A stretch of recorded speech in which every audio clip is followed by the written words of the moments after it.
The first time I met the child, it was hiding inside a broken cargo crate on dock ring 12. That wasn't unusual. Station Arundel was the kind of place where lost things collected, broken ships, desperate merchants, wandering refugees, and people who didn't want their names remembered. I worked maintenance. Nothing glamorous. I fixed oxygen recyclers, sealed hull fractures, and sometimes unclogged nutrient lines that fed the station's hydroponics bays. It was the sort of job that kept the station alive but made you invisible, which was how I liked it. That day I was repairing a cracked coolant pipe behind the cargo bays when I heard the sound. A soft clicking. At first, I thought it was a loose valve tapping metal. Then it clicked again. Careful. Curious. I crouched and looked behind a stack of containers. Two glowing silver eyes stared back at me. The creature inside the crate was small, about the size of a human toddler, but clearly not human.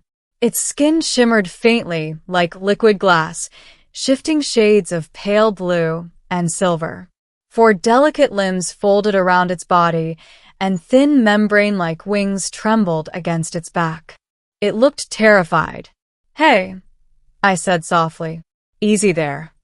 The child shrank deeper into the crate. Station Arundel hosted dozens of species. I'd seen stranger things before, but something about the way this one trembled made my chest tighten. It wasn't just afraid. It was alone. I slowly removed my gloves and placed them on the floor so I wouldn't look threatening. "Not gonna hurt you," I murmured. The child's eyes blinked slowly. Then its stomach made a faint rumbling sound. "Hungry," I sighed. "All right, that I can fix." I walked to the vending dispenser down the corridor and bought the most neutral nutrient bar the station sold. Many alien species could digest it safely. When I returned, the child was still there, still watching. I sat down on the floor about 2 meters away and broke the bar into pieces. "I'll leave this here," I said, sliding it across the metal floor. "You decide what happens next." Then I leaned back against a crate and pretended to check my data pad. For a long time, nothing happened. Then tiny limbs slowly reached out. The child grabbed the food and retreated. Crunching sounds followed. When it finished, the creature peeked out again. This time it studied me with curiosity instead of fear. That was the beginning. Over the next few days, I kept seeing it. At first, it would only appear when I worked near Dock 12. It hid among containers, watching me repair equipment. Every time I left food, it would eat. Eventually, it started coming closer. One evening, I sat cross-legged on the floor while reviewing maintenance reports when it approached within arm's reach. Up close, I could see faint patterns moving under its skin like living starlight. "Beautiful. You've got to have a name," I said quietly. The child tilted its head. "How about Nova?" The creature chirped softly. I smiled. "Nova it is." Weeks passed. Nova became my little shadow. While I worked, it perched nearby, occasionally tapping tools or watching sparks from my welding torch with fascination. Sometimes it tried to mimic my movements.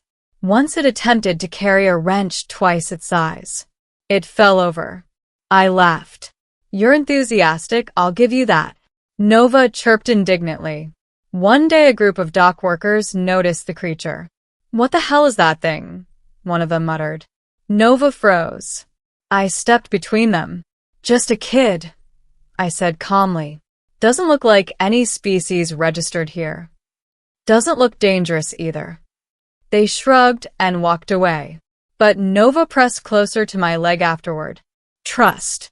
It was strange how quickly it formed. I didn't know where the child came from. Didn't know its species.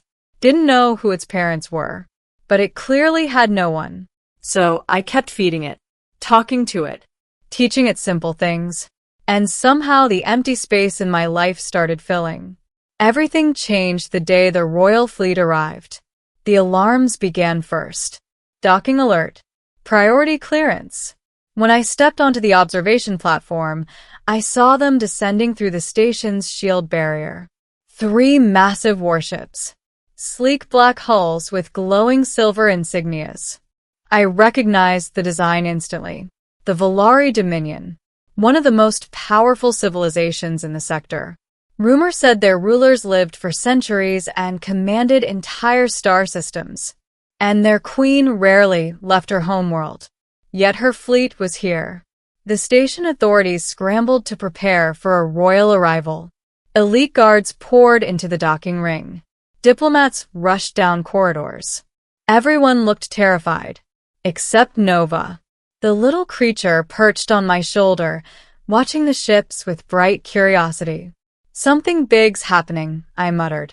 Then the airlocks opened, and she walked in. The alien queen was taller than any human, nearly 7 feet. Her skin shimmered like moonlight across water, and a crown of delicate crystalline horns curved from her head. A flowing cloak of silver fabric drifted behind her like mist. Every movement carried quiet authority. Volari guards surrounded her in perfect formation. The entire docking bay fell silent. Then her gaze moved across the room and stopped on me, or rather, on Nova. The child chirped excitedly and leapt from my shoulder.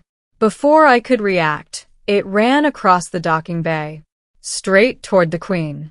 The guards raised weapons instantly. "Stop." But Nova didn't stop. It jumped into the queen's arms. The entire room froze. I felt my heart stop. If that creature had just attacked royalty, we were all dead. But the queen didn't react with anger. Instead, her expression changed. Shock. Relief. Emotions so powerful, it was almost painful to watch. She held the child tightly. "My little star," she whispered. The guards lowered their weapons slowly, and every pair of alien eyes turned toward me. A commander stepped forward. "You," he said coldly. "Human. Approach." I swallowed and walked forward. The queen studied me carefully. Nova clung to her shoulder, but kept glancing back at me. Curious. Concerned. The queen noticed. "You cared for my child," she said softly. Her voice carried a melodic resonance, almost musical. "Yes, Your Majesty," I replied. "Why?" The question surprised me. "Because the kid was hungry," I said simply. Murmurs spread through the bay. The queen's eyes narrowed slightly. "You did not know its species, its power, its importance." "No." "You did not seek reward." "No." "Then why protect it?" I shrugged. It was alone. Silence filled the bay again. Then the queen slowly walked toward me. Up close, her presence was overwhelming, ancient, powerful, yet her eyes held something fragile. "You treated the heir of the Volari Dominion with kindness," she said. My brain froze. "Heir?" Nova chirped and reached toward me. Without thinking, I extended my hand. The child grabbed my finger, just like it always did. The guard stiffened, but the queen watched carefully. Then something unexpected happened.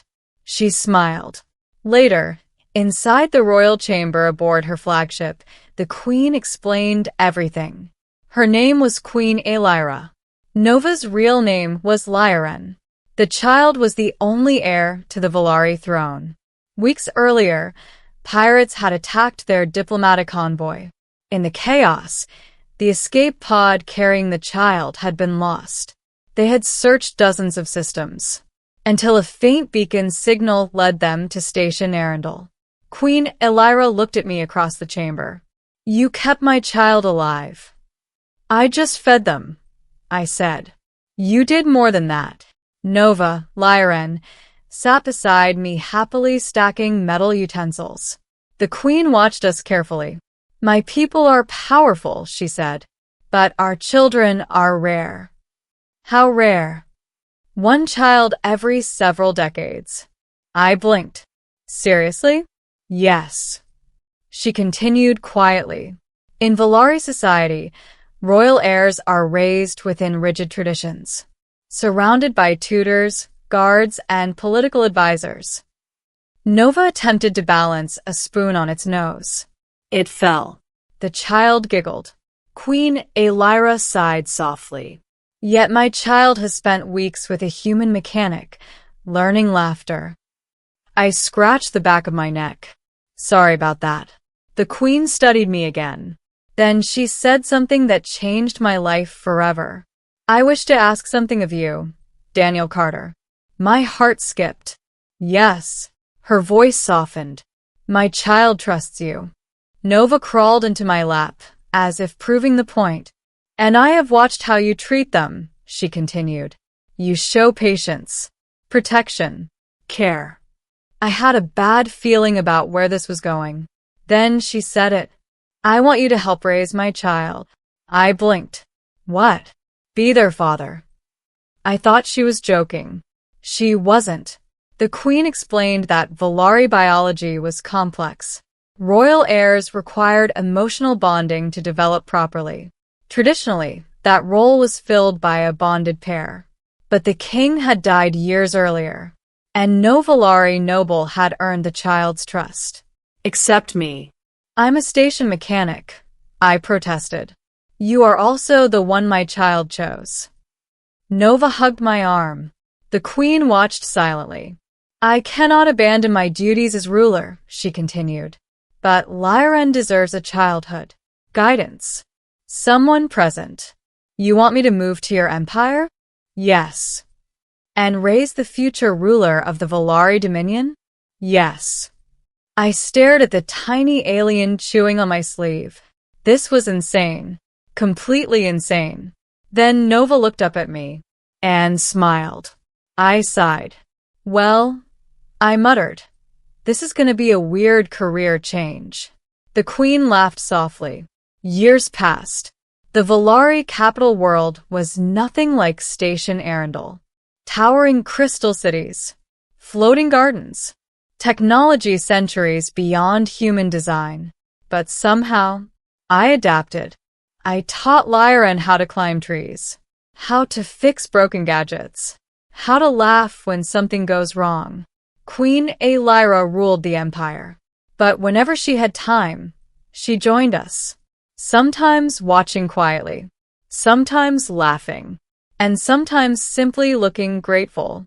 One evening, while Lyran slept after a long day of exploration, the queen stood beside me on a balcony overlooking the glowing city. You changed my child, she said. I shrugged. Kids just need someone who shows up. She turned to me. And you changed me as well. How so? In my world, strength meant power, control, legacy. Her eyes softened.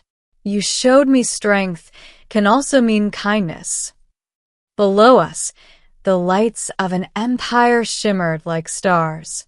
And that, she whispered, is why humanity will always matter among the stars. I leaned on the railing. Does this mean I'm officially part of the royal family now?